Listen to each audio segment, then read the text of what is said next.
Assalamualaikum warahmatullahi wabarakatuh.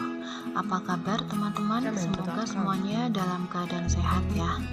Hari ini kita bertemu lagi di metode numerik pertemuan ke-11, dan hari ini saya akan menjelaskan tentang regresi linier. Sebelumnya saya akan menjelaskan sedikit tentang penghampiran fungsi. Di sini tujuannya yaitu untuk menghitung turunan fungsi secara numerik jika ada nilai fungsi atau data empirik diketahui sebagai x0, x1, x2 sampai dengan xn. Yang kedua tujuannya yaitu sebagai penunjang untuk penyelesaian suatu persamaan diferensial pada masalah nilai awal dan nilai batas. Data hasil pengukuran yang berfluktuasi yang mungkin disebabkan oleh galat acak dari suatu sistem pengukuran atau kelakuan stokastik dari suatu sistem yang diukur. Nah, apapun alasannya, keperluan untuk mencocokkan suatu fungsi pada data hasil pengukuran itu kerap terjadi. Dalam mencocokkan suatu fungsi pada data hasil pengukuran, semakin banyaknya titik data, maka kecermatan dari kurva yang dicocokkan itu semakin tinggi. Nah, untuk peminimuman simpangan dicapai dengan menggunakan metode kuadrat yang terkecil. Nah, di sini ada perbedaan antara regresi dan korelasi. Untuk regresi sendiri menganalisis besar pengaruh, sedangkan korelasi itu digunakan untuk menganalisis tingkat hubungan. Lalu untuk yang regresi itu bersifat kausal atau sebab akibat. Untuk yang korelasi dia tidak bersifat kausal. Lalu untuk yang regresi harus ada variabel yang bebas dan variabel terikat. Sedangkan untuk korelasi sebaliknya nih, tidak harus ada variabel yang bebas ataupun suatu variabel yang terikat. Lalu yang terakhir untuk perbedaan antara regresi dan korelasi yaitu di sini regresi menghasilkan persamaan regresi, sedangkan untuk yang korelasi dia menghasilkan koefisien korelasi regresi. Nah, di sini saya akan menjelaskan dulu tentang regresi linier. Di sini ada 4 fungsi ya, dia bisa untuk metode mencari, untuk fungsi linier itu sendiri, dengan cara mencocokkan data dan dengan simpangan kecil.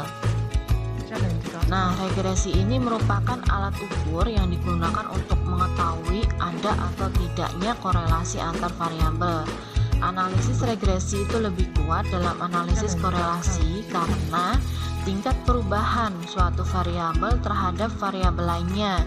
Jadi pada regresi atau peramalan atau perkiraan suatu nilai variabel yang terikat pada nilai variabel yang bebas lebih akurat juga.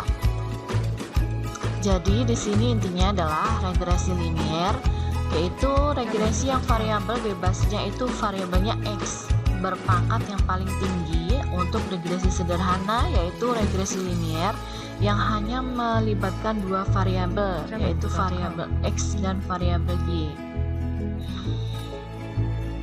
Nah, di sini sudah ada persamaan regresi linier dari y terhadap x. Jadi di sini sudah ada y sama dengan a plus bx.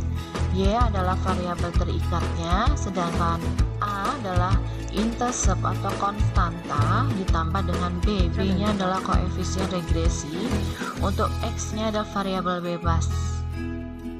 Jadi didapatkan regresi linier sebagai berikut ini. Di sini ada y sama dengan kurung buka sigma xy dibagi dengan sigma x kuadrat dikali dengan x.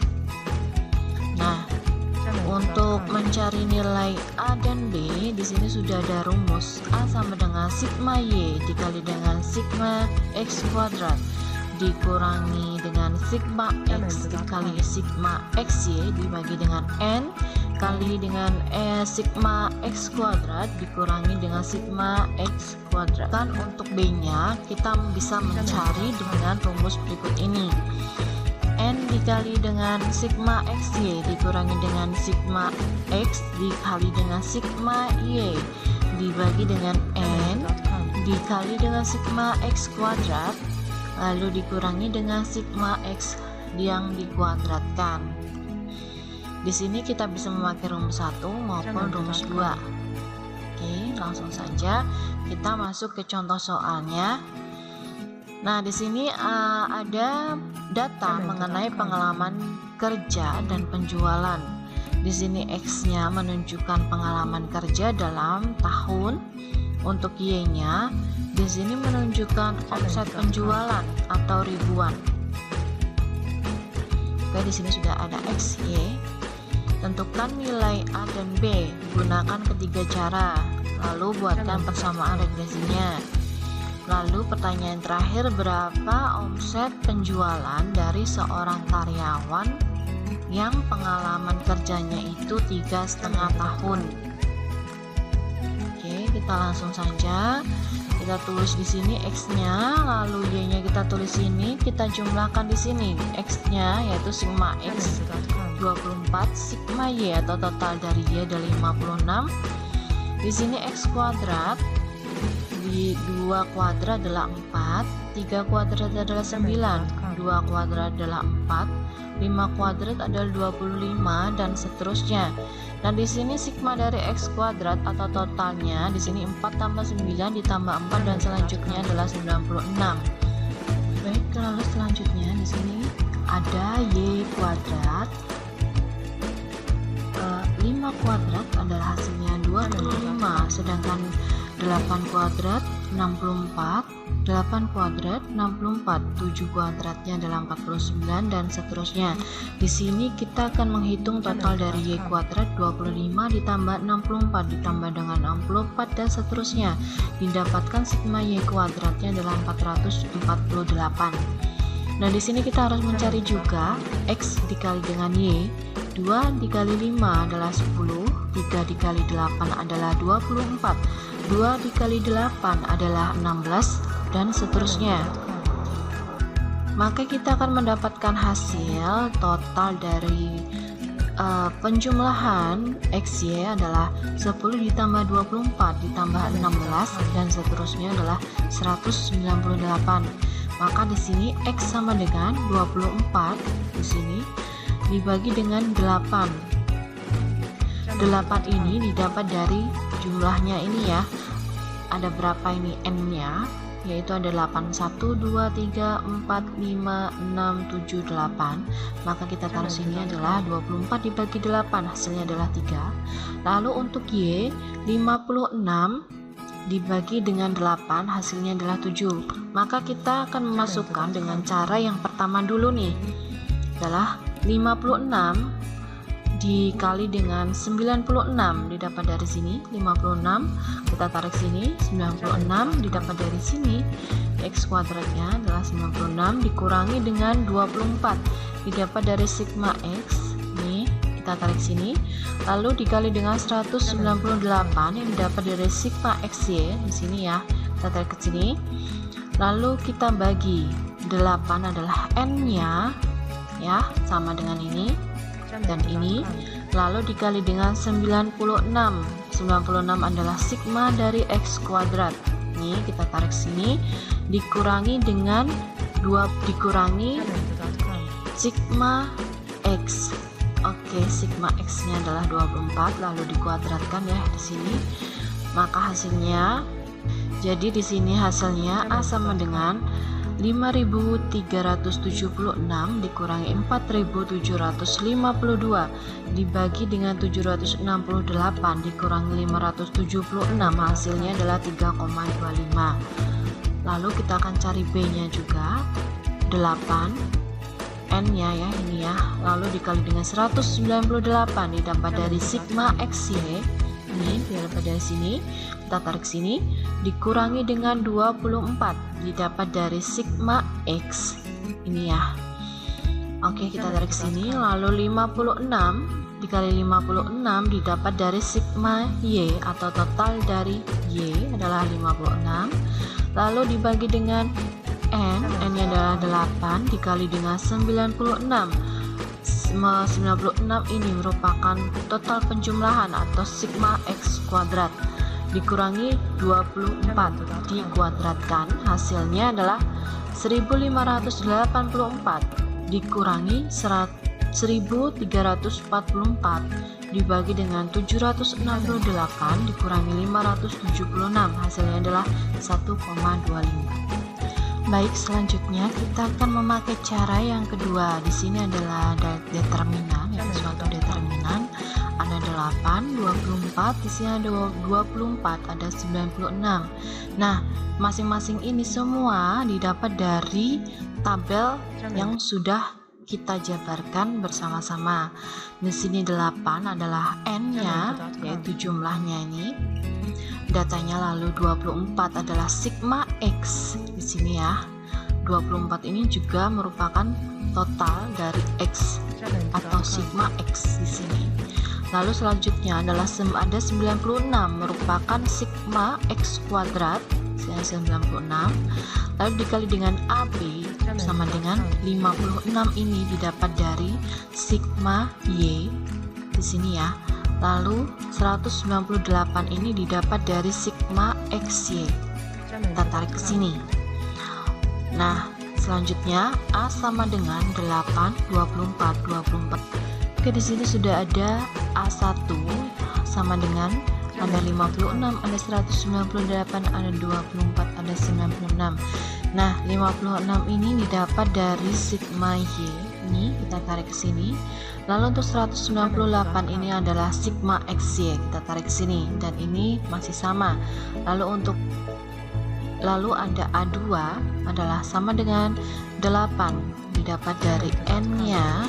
Lalu 24 ini didapat dari sigma X. Lalu 56 sigma Y, 198 didapat dari sigma XY. Maka determinannya A, kita hitung yang A dulu nih. 8 dikali 96 dikurangi 24 dikali dengan 24, hasilnya adalah 192. Lalu selanjutnya di sini ada determinan A1, 56 dikali dengan 96 dikurangi dengan 24 dikali dengan 198, hasilnya adalah 624. Lalu yang determinan A2, 8 dikali 198 dikurangi 56 dikali dengan 24, hasilnya adalah 240. Jadi A sama dengan 624 dibagi dengan 192, A1 dibagi dengan A, hasilnya 3,25, sama ya dengan menggunakan cara yang sebelumnya. Lalu untuk yang B sama dengan 240 atau A2 dibagi dengan 192, yang determinannya A sama dengan 1,25. Nah, di sini kita juga bisa lihat sama-sama hasil dari A dan B sama dengan ketika kita menggunakan cara yang pertama. Nah, untuk cara yang ketiga, di sini kita mengetahui dulu B-nya sama dengan 8 dikali 198 dikurangi 24 dikali 56 dibagi dengan 8 dikali 96 dikurangi 24 dikuadratkan, maka hasilnya B adalah 1,25. Sedangkan A sama dengan 7 dikurangi 1,25 dikali 3, hasilnya adalah A 3,25. Jadi ini semua angka-angka ini kita dapatkan, kita bisa peroleh angka-angka ini didapat dari tabel yang sebelumnya. Ya, di sini ya, sigma atau totalnya dari masing-masing kolom. Nah, dari ketiga cara pengerjaan tersebut diperoleh nilai A-nya adalah 3,25, sama ya, mau menggunakan cara nomor 1, nomor 2, nomor 3 semua sama, dan nilai B-nya adalah 1,25. Lalu untuk persamaan dari regresi linearnya adalah Y sama dengan 3,25 ditambah 1,25 X-nya. Lalu untuk nilai duga Y, jika X-nya adalah 3,5 adalah Y sama dengan 3,25 ditambah 1,25X. Hasilnya adalah Y sama dengan 3,25 ditambah 1,25 dikali 3,5 adalah 7,625. 3,5 ini adalah berapa tahun ya? Nih, berapa omset penjualan dari seorang karyawan yang pengalaman kerjanya itu 3,5 tahun, maka X-nya adalah 3,5. Nah, ini berapa tahun ya? Oke, selanjutnya kita masuk di koefisien determinasi atau R kuadrat. Di sini sudah ada rumusnya. N dikali dengan sigma XY dikurangi dengan sigma X dikali dengan sigma Y dikuadratkan lalu dibagi dengan N dikali dengan sigma X kuadrat dikurangi sigma X dikuadratkan dikali dengan N dikali dengan sigma Y kuadrat dikurangi sigma Y dikuadratkan, maka bisa didapatkan. Nah, ini juga bisa kita peroleh nih menggunakan tabel yang sebelumnya ya. Oke. Nah, di sini menggunakan rumus yang sudah disediakan atau R kuadrat atau koefisien determinasi, hasilnya adalah 0,6696. Jadi kita bisa bersama-sama tahu nilai determinasi atau R kuadratnya adalah sebesar 0,6696, yang artinya sumbangan atau pengaruh dari pengalaman kerja terhadap naik turunnya omset penjualan adalah sebesar 66,96%. Sisanya 33,04% disebabkan oleh faktor lain yang tidak dimasukkan dalam modal tersebut. Nah, selanjutnya di sini ada selisih taksir standar atau standar deviasi. Nah, angka indeks yang digunakan untuk mengukur suatu ketepatan penduga atau mengukur jumlah variasi titik-titik observasi di sekitar garis regresi. Jika semua titik observasi berada tepat pada garis regresi, maka selisih taksir standar sama dengan 0, menunjukkan pencarian data. Lalu untuk selisih taksir standar berguna untuk mengetahui batasan seberapa jauh melesetnya perkiraan dalam ramal data. Di sini juga sudah ada rumus dari standar deviasi itu sendiri. Oke, ini kita bisa sama-sama lihat. Akar dari sigma Y dikurangi Y kuadratkan dibagi dengan N kurangi 2. Nah, di sini sudah ada penjelasan juga nih ya.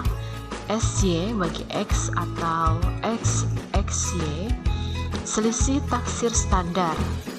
Lalu untuk Y sama dengan X itu merupakan nilai variabel yang sebenarnya. Lalu di sini ada Y, ada koma di atas sama dengan X, ada koma di atasnya sama dengan nilai variabel yang diperkirakan. Nah, untuk N sama dengan sebelumnya itu merupakan suatu jumlah frekuensi. Oke. Kita langsung masuk saja di contoh soal. Di sini kita sudah sama-sama lihat ada variabel X dan ada variabel Y dan sudah ada data di masing-masing kolomnya. Oke, ada pertanyaan. Buatkan persama regresinya, lalu tentukan nilai duga Y jika X-nya adalah 8. Lalu tentukan selisih taksir standarnya. Oke, kita harus membuat tabelnya terlebih dahulu. Di sini sudah ada kolom X, Y, X kuadrat, Y kuadrat, dan XY. Nah, di sini kita juga harus mencari sigma atau total dari X, Y, nah X kuadrat, Y kuadrat, dan total dari XY. Oke, X kuadrat ini ada 1, didapat dari 1 kuadrat, dapat dari 2 kuadrat adalah 4, 3 kuadrat adalah 9, 4 kuadrat adalah 16, dan seterusnya. Lalu untuk Y kuadrat, 6 kuadrat adalah 36, 4 kuadratnya adalah 16, 3 kuadrat adalah 9, dan seterusnya. Di sini ada XY didapat dari 1 kali 6, lalu 2 kali 4 adalah 8, 3 kali 3 adalah 9, dan seterusnya. Oke, kita akan mencari penyelesaiannya menggunakan rumus berikut ini. N dikali dengan sigma XY dikurangi dengan sigma X dikali dengan sigma Y dibagi dengan N sigma X kuadrat dikurangi dengan sigma X yang dikuadratkan. Di sini adalah totalnya 6 ya. 1, 2, 3, 4, 5, 6. Kita masukkan sini jumlah frekuensinya. Lalu dikali dengan sigma XY atau total penjumlahan dari kolom XY adalah 75. Ini ya 75. Dapat dari 75 ini dikurangi dengan sigma X, total dari X adalah 21, kita taruh sini. Lalu ada sigma Y didapat dari sini 24 dibagi dengan N dikali dengan sigma X kuadrat. X kuadratnya ini ya totalnya. Oke, dikurangi dengan sigma X yang dikuadratkan. Nah, kita cari sigma X nya adalah 21 dikuadratkan, hasilnya adalah min 54 dibagi dengan 105, hasilnya min 0,5. Nah, untuk A nya kita akan menggunakan rumus ini. Oke, Y kurangi BX hasilnya adalah 24 dibagi dengan 6 dikurangi dengan 0,5 dikali dengan 21 dibagi dengan 6. Ya, baik, selanjutnya kita masuk di langsung di pertanyaannya. Persamaan garis regresinya adalah Y sama dengan 5,75 dikurangi 0,5X.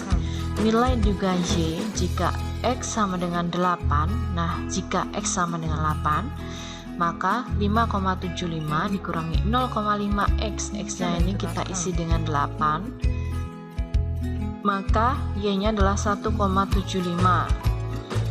Untuk selisih taksi standar kita buat tabel seperti ini. Oke, selanjutnya kita masukkan rumus akar 5,375 dibagi 6 kurangi 2, hasilnya 1,2. Baik, terima kasih. Pertemuan hari ini saya cukupkan sekian. Mohon maaf jika ada salah. Jika ada pertanyaan, teman-teman bisa langsung WA Jabri saya. Terima kasih. Wassalamualaikum warahmatullahi wabarakatuh.